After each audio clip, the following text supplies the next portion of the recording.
Next question अहींया आपने reasoning question आपेलो है।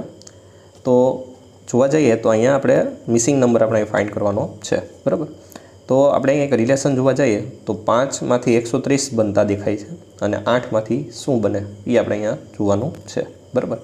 તો પહેલી વાત તો એ કે 5માંથી 130 કઈ રીતે બન્યા છે, બરાબર। તો 5માંથી 130 બનાવવા માટે આપણે 5નો ઘન લેશું। પહેલાં તો શું લેશું? 5નો ઘન। તો 5નો ઘન કેટલો થશે? 125, બરાબર। કેટલો થશે? 125। आ 125 में फरी पाछा एज 5 આપણે નાખી દઈએ, બરાબર। જેનો ઘન લીધો છે એ જ નંબર આપણે એડ કરી દઈએ તો કેટલા થાય? 130 થઈ જશે, બરાબર। તો અહીંયા આપણને 130 મળ્યા। સેમ વસ્તુ આપણે અહીંયા 8ના ઘનમાં કરવા જઈએ તો 8નો ઘન કેટલો થશે? 512।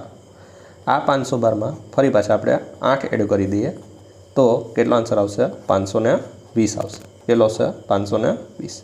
इट मीन्स के अँ जो क्वेश्चन मार्क है त्या हूँ आपसे 520 आवशे। क्लियर?